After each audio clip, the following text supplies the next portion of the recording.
खुलुमबाय प्राइम 24 हेडलाइन्सआव आं अरुण ब्रह्म दा आं बे समाव दंफैयो धेमाजि जिल्लानि सिङाव थानाय सानजारि नोगोर 1 नं बेसगुरि गामिनि बे 1 नं बेसगुरि गामियाव दिनै गोथार मंगलबार हिसाबै बिथांमोना गोबाव समनिफ्राय नांथाब नाजाथाबनि गेजेरजों दिनै बाथौ थानसालि बेखेवनाय मोनसे हाबाफारिबो लादोंमोन बिथांमोना दा बै समाव बिथांमोननि जितु समायना मन्दिरखौ केमेरा पार्सन सुबिराम बसुमतारी बिथांखौ दिन्थिफुंनो थाखाय खावलायबाय दा बे समाव जोङो बिथांमोननि जितु मन्दिर दिनै बेखेवनाय हाबाफारिनि सायाव जोङो मिथिनो थाखाय नाजागोन दिनै बे समाव 1 नं बेसगुरि बाथौ थानसालि बेखेवनाय हाबाफारिमोन थारैनो बे समाव जोङो बिथांमोननि गामिनि बोराय बुरै सेंग्रा सिख्ला साफ्रोमबोनिफ्रायबो मिथिनो नाजागोन मानोना दिनै बे समाव बिथांमोना गोबां लोब लोब बे समाव बाहागो लानायखौ जों नुनो मोन्दों मानोना दिनै बिथांमोननि साफ्रोमबोनि महर मोखाङाव जों मिनिनाय रंजानायखौ नुनो मोन्दों थारैनो नैबेयाव लाइमोन बिनानावमोन दङ बिथांमोना हयथ' दिनै गामिनि मन्दिर बेखेवनायाव बाहागो लाफैदों बिथांमोननिफ्राय फंसे बाथ्रा आं मिथिनो नागिरो गिबियाव प्राइम 24 हेडलाइन्सआ बरायबाय दिनै बाथौ मन्दिर बेखेवनायाव बाहागो लाफैदोंमोन ना ओमफ्राय मानो फैदोंमोन नों बेयाव माब्रै मोन्दों नोंसिनि गामियाव दे मन्दिर मोनसे बेखेवबाय गोजोननाय मोन्दों आरो बे समाव नोङो बे मन्दिराव गोदोनिफ्रायनो फैबाय थाखायोमोन नामा मा बाराव नोंथांमोना बे आर'ज गाबो बेयाव 1 तारिख 2 तारिखआव गाबो मंगलबार गोलैयो आरो दा बे नै खाथियावबो दङ बेखौ माबा मोनसे बुंगोन गामियाव मन्दिर गंसे लुफुंनो हादों थारैनो माबायदि मोन्दों जोबोद गोजोननाय मोन्दों आरो दा मन्दिर लुफुंबाय बेनि उनाव नोङो बे मन्दिरखौ जे बे मन्दिरखौ मोजाङै लाखिनो थाखाय मा थांखि लागोन जे बेयाव हाग्रा दुयोबा साफा खालामनांगोन बयबो साफायैनो दोननांगोन होमबाना मन्दिरनि थानसालिया जोबोद गोजोननाय मोनो मोजां मोनो ना मोना मोजां मोनो जोंना थाबाय बेयाव 1 मिनिट बिथाङा बुंबाय आरो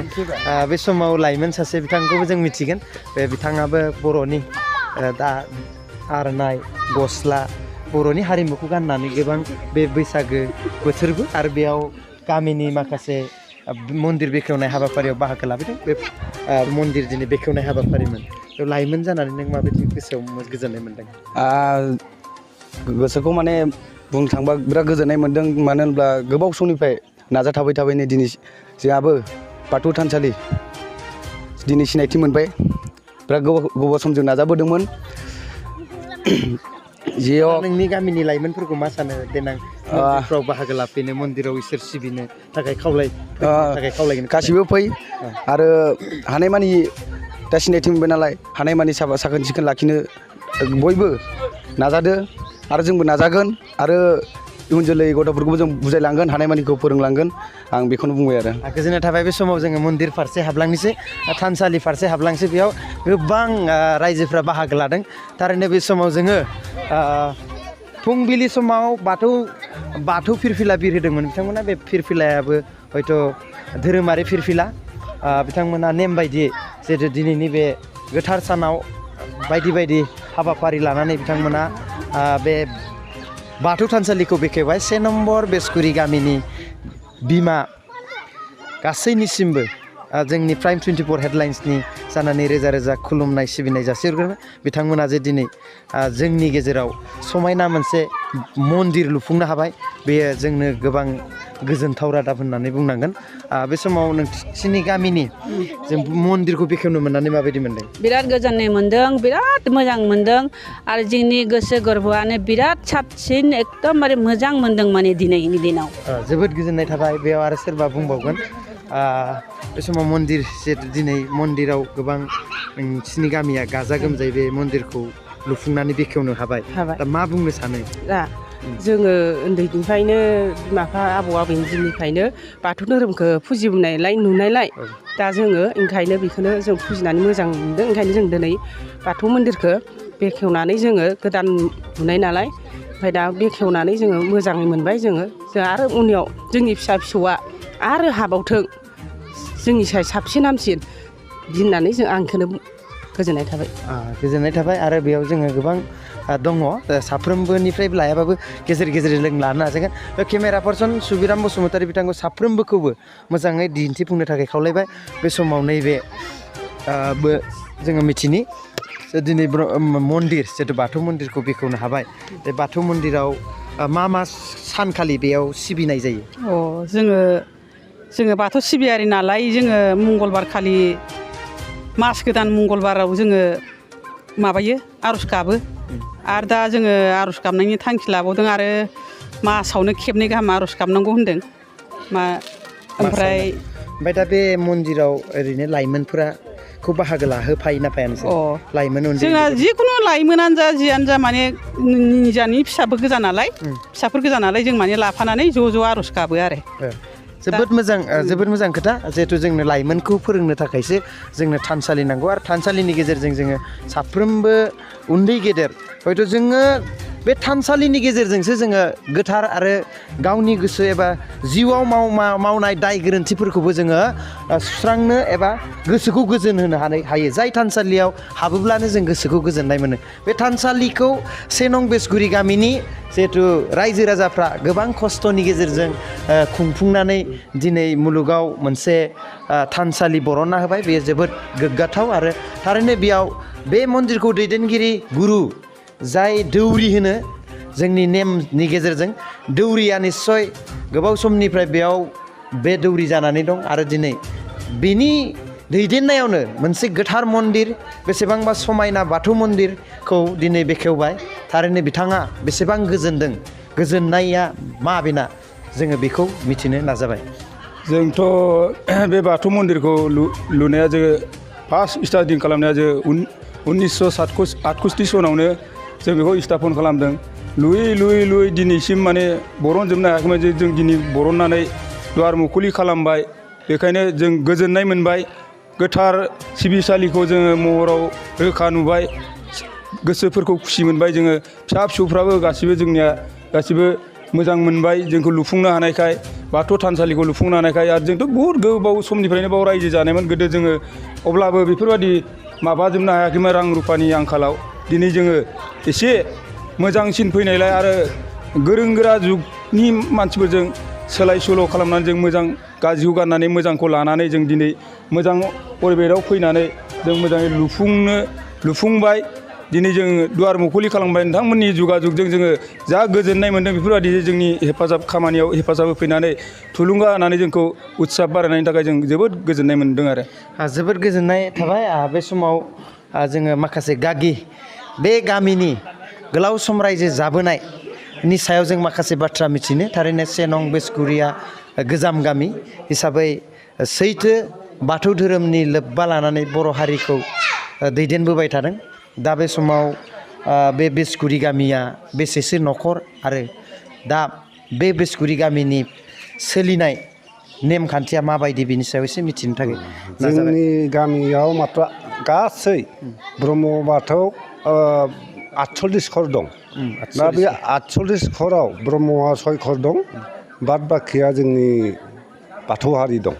42 घरा बाथौ हारि बेयाव जोबोद मोनसे गोजोननाय बाथ्रा जिहेथु जोंनि बर'नि गेजेराव बाथौ धोरोमारि ब्रह्म धोरोमारि मोननै धोरोमा गोबां गोरोबलायनानै थानायखौ जों नुबोबाय दं बे दिनैनि बाथ्रा नङा थारैनो बेयाव नोंथांमोना बाथौ आरो ब्रह्म बोरै गोरोबनानै थायो नोंथांमोननि साननाया जोंना साननाया मोजाङानो एकता जों फुजिखौनो समानै मावनाय जिथु मोनो फुजियाबो एखे मानो होनबा जों आरो दा जोङो मागिनाय जयैनो मागियो बैसागुखौ खुंबोयो दा बे जों गाबोन थारिखआव जोंहा आरो अमा मासे बायनानै दोनखाबाय बे अमाखौ जों जयैनो जागोन सेरसे रानगोन न'खर आरो बेनिफ्राय माबा बाखिखौ जागोन रायजोयैनो अनलायनायनि गेजेरजों थारैनो जोबोद मोजां मोनसे मेसेज माने रादाब नैबे 1 नं बेसगुरियाव ब्रह्म आरो बाथौ जयै 48 न'खर दङ बेयाव दिनै जिहेथु बिथांमोना बे बाथौ थानसालि बेखेवनायाव बाहागो लाफैदोंना लाफैयाखैमोन लाफैयो फैदोंमोन जे ब्रह्मफोरबाबो बेयाव बाहागो लादों बिथिंबो थादों बिसोरो न'खरसेनि गोजा आरो परियाला थ' लाफैदों आरो बिसोरबो बिथांमोनखौ मा खावलायनो सानो बिथांमोनखौ अराय सम माबायदि जों गोरोबलायनानै थाजानो थाखाय खावलायगोन बेयो जोङोथ' गोरोबना दासिमबो मोजाङैनो गोरोबो बिसोरबो उनावबाबो बिसोरबो फैफाबावगोन जोंजोंनो जोंनो बाथौ हारिजोंनो गावसिनि जोंना जोंनिया थेवबाबो जों एकता हाबा खेराइबाबो एकतायै थायो जों हाबायावबो जोंनो खुंना होयो आरो बिसोरबो फैयो सान्दा बान्दा खांलायलायो बेबायदिनो सोलिनो थायो आरो जों जोबोद मोनसे अनलायनाय जेरै 1 नं बेसगुरि थारैनो नंजों गोरोबफानाय बे से नं बेसगुरिनि रायजो राजाफोरनि अनलायनाय थारैनो बे समाव हमना ला बेयाव बिथांमोन से नं बेसगुरि गामिनि रायजो राजाफ्रा माब्रै जिउखौ खुङो माजों मा आबाद मावो बांसिनै जों दा बर्थमान जोंनि 1 नं बेसगुरि गामिनि आं आफादगिरि हिसाबै आं सिदाय दा बुंनो थाङोब्ला जों बेयाव 1967 सनावनो जों 68 सनावनो जों बे मन्दिरखौ गायसननाय जों बे बेलायाव जों दा अरायबो मावै दाङै जागासिनो दं दिनै जों मन्दिर मा आबादखौ मावो दा जों बर्थमान माइ खेथि बांसिन मावो माजे मुजे जों मैगं खेथि मावो जों बेजोंनो सोलिना दं जों ब्रह्म बाथौ जों रावखौबो माबा दिफारेन्स खालायलाया एखेथा मिलायनानै जों जायो अरायबो जों बैसागुखौबो ज' फालियो ओमफ्राय जोंनाव गासिबो साननाय हनाया एखे गोजा आं दा बे बेलायाव बुंनो सानदों जोंना गासिबो अनलायलायनि गेजेरजों जों दिनै बहुद दिननिफ्राय गावनि थैजों गावनि गोलोमदैजों खामायनाय मन्दिरखौ जों दिनै अपेनिं खालायदों बे अपेनिं खालायनायाव जोंहा मोजां सुब'यैनो थांदों रावजोंबो जों नांलाय खमलाय खालायाखै जोंनि खामानिखौ जों थोंजोङैनो मावनानै जों सुद्ध खालायदों दा बे बेलायाव जों सानदों बयबो अनलायनायनि गेजेरजों बैसागु बोथोर रंजालि फोरबोखौबो जों बिदाय होनो हाबाय बे बिदायजों लोगोसे जोङो रंजानायनि जिथु मोननाय फैसा बे फैसाखौ जोङो अमा मासे बायनानै दोनदों 70 केजि जागोन आरो बे 70 केजिखौ जोङो ब्रह्म बाथौ जों अनलायलायनानै गाबोन बयबो मिलि जुलि खालायनानै जों जागोन आरो मा अनलायलायनायनि गेजेरजों जोबोद गोजोननाय थाबाय जोङो बे थानसालिनि खाथियाव थांनानै थानसालिनि महर समायना महरखौ दिन्थिफुंनो आखायाव लादों हयथ' दिनै बे समाव बिथांमोना बे मन्दिरखौ बेखेवनायाव गोबां गेदेमा आलासिफोरबो लेंहरदोंमोन जानांगौ बे समाव 1 मिनिट जोङो बे मन्दिरनि नुथाय जेसेबांबा समायना बाथौ थानसालिनि बे आगरजों बुंफबनाय समायना हारिमुनि जोंनि आरनायनि आगर हाजो आगर बेफोरजों बुंफबनाय बे 1 नं बेसगुरि गामिनि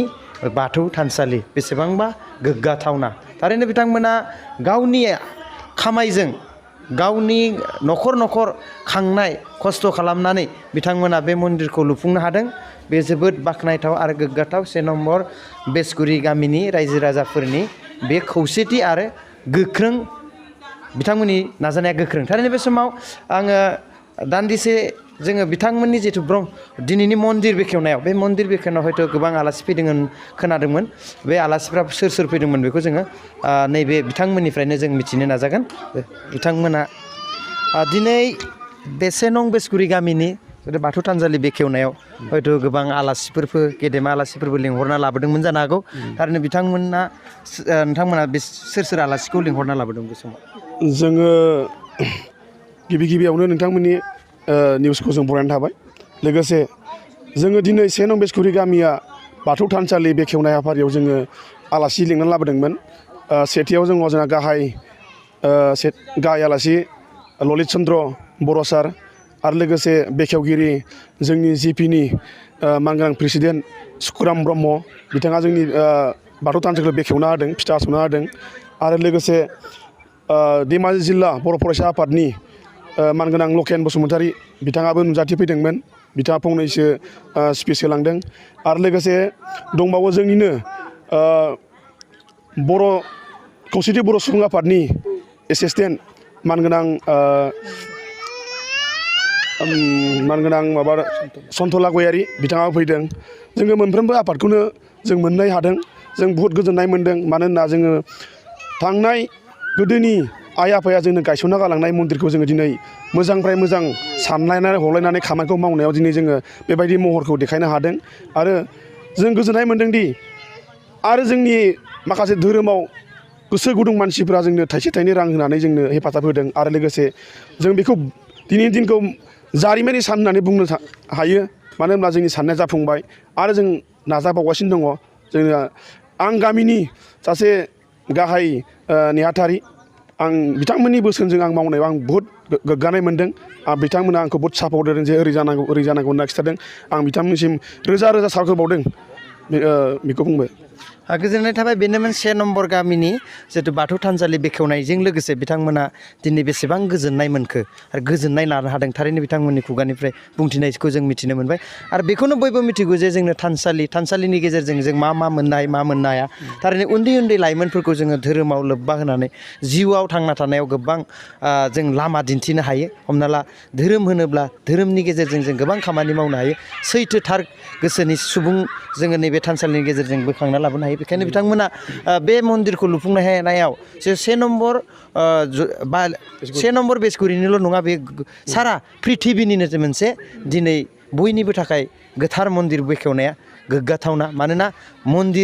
बे मन्दिरा सोरबा बेक्तिगत नङा बा गामि दरसेल' नङा पृथिबियाव दिनैनि दिना मोनसे जारिमिनारि जाफुंहोनायनि थाखाय 1 नं बेसगुरि गामिखौ जोङो प्राइम 24 हेडलाइन्सनि जानानै रोजा रोजा साबायखर थाबाय आरो लोगोसे प्राइम 24 हेडलाइन्सनिफ्राय अरुण ब्रह्म बे समाव बिदाय लाबाय गोजोन्थों।